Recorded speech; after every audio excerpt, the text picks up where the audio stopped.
One to touch. Can't get him to the high side. Here he comes. No, there he turns him. He turns him. Bush in the wall. Oh my God. Here comes Stewart to the checkered Tony flag. Stewart. And another car gets him the backside. It's Casey Kane. And they're scattering everywhere as they come to the line. Some of these guys hit hard, man. And one of them was Kyle Busch. They're still hitting hard. Man, that's an ugly finish. And Tony, once he blocked, Tony put the bumper on the outside of him. He was there. Watch the night. I think it's Watch a nine car gets takes right a in the hit. back. I mean, just clobbers Kyle Busch. And these guys, there's a 31 car touring, but these guys hit hard right here. Logano finally, his luck ran out. He just but you see these guys coming across the racetrack. This is ugly down here. It's drilled by Kane right here. And you know, we got the safer barrier, but I'm telling you that Hans device, those things are. Look at that. Yeah, that's a shot. So he got hit. He took a shot in the front, and then he took a shot from the back. I mean, a little curvature to the car after he straightened it up a bit. Oh, trouble on backside. Into the 52, trying to lock the brakes up. Issues on the backstretch. I saw that one coming. Has the 52 of Joey Gase stopped on the track that had him stopped. In front of Joey Gase. So Joey had stopped to try to avoid this. Exactly. Ooh, is that Kevin Harvick? Harvick tried and slid by on the outside, luckily. I think Kevin made some contact with that car. Wow. Big time collision between Brian Keselowski in the 26 and Colin Brown. Mark Green in the 49 also involved, and Brendan Gaughan, who was having a great run after starting 25th, had worked his way up through the field. Ooh, Brown up in the wall. Looks like another failed right front tire, the way the car shot. Here comes Keselowski. Bang. Wow. Yeah. And so we talk about this being a short track, but that illustrates how fast a track is. You can't brake, you can't steer left or right. Oh, wow, that's a hard impact. And then you see sliding up on the top, there comes Menard. Trouble off turn 4, a dozen cars involved. Caution is out. See Kurt Busch going up through the middle with Kyle. And then all of them start getting together right at the front of the field. You can see that started, looked like with Trevor Bayne getting separated. Got a little bit loose behind the 6.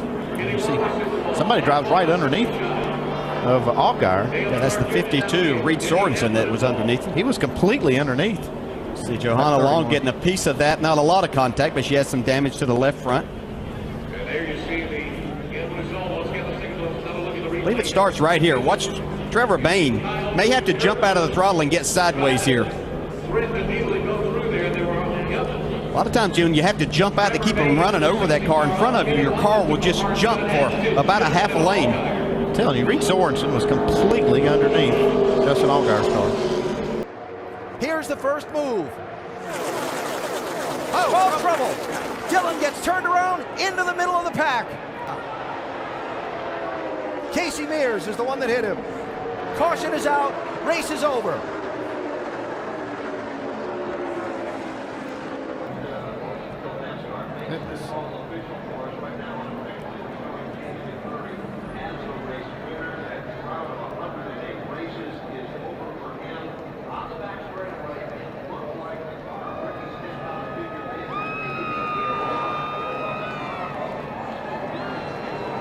They got him loose.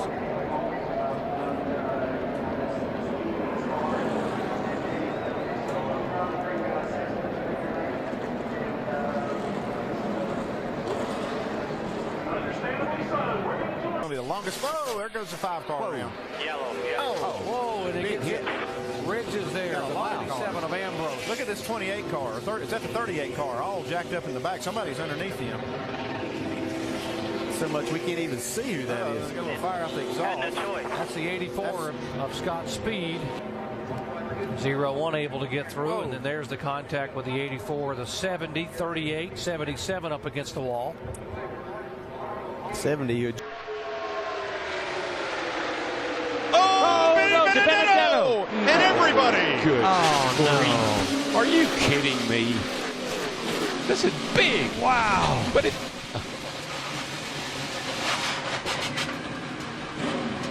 Yeah, and it really and truly, it was Paul Menard.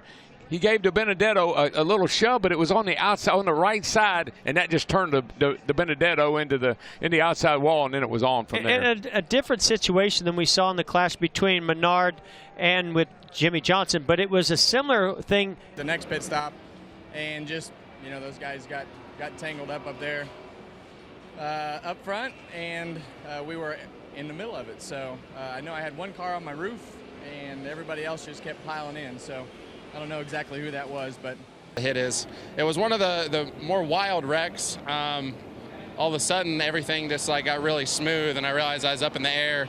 And it doesn't look like it, but I felt like I was looking straight down, and I was just going like, oh, just come back to the ground and not flip over.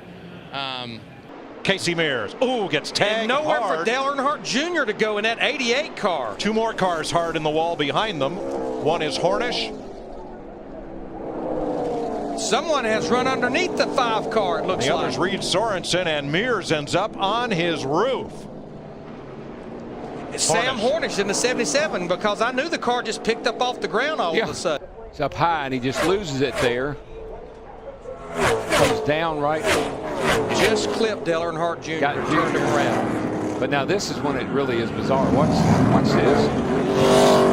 Hornish already had damage, and the hood was up so high he couldn't. Haven't talked a lot about Clint Boyer tonight. But as we close on 10 to go, he finds himself in position to strike. Marty?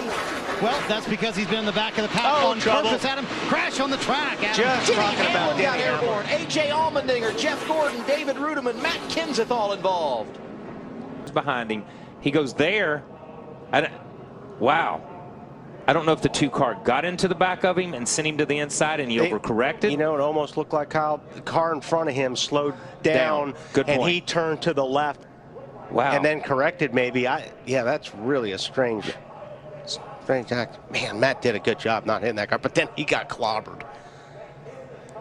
See Blaney in that. And Blaney had a good run. Those guys had run in the top 10 or 15 a lot tonight in that 7 car. Yeah. Oop. Oh, we got a crash. Crash. Big. Well, yeah, it started to be big. Oh, it's big now. It got big. Another big one in turns 1 and 2 at Daytona. The 42 of Kyle Larson completely sideways. He gets down to the apron. You see the sparks where the track bar mount hits the ground. He saves it, but he comes up the track, has no choice but to connect with the 19, who then starts to spin. Brad Keselowski gets a face full of sparks. The 17 does go around, and now the track is blocked. Now these guys are trying to find a hole through, and the 2 gets woed up, and the 3 kind of gets woed up, but then you see Carl Evans goes back up the track, and here comes Brian Scott with a full head of steam, makes big contact with the back of the 19. These 3 cars, they have all tested one another back and forth. We've got trouble in the first turn. A bad accident. Gene Glover's number 71 car flipping end over end. The other car, Jarrett, car number 8. Jarrett unbuckling, now climbing out of his machine. No movement on Glover's car. And Jarrett is hurt. He falls to the ground, rolls over. Looking at it one more time, there is Glover. He is spinning, and Jarrett just hits him right square center in the back of the car. Now Glover goes upside down once, continues rolling upside down a second time. Jarrett's car is just slowly sliding along the racetrack. A pirouette out of Glover's car, a 3rd time upside down. It's going over again and again, the 5th time upside down, and finally rolls to a stop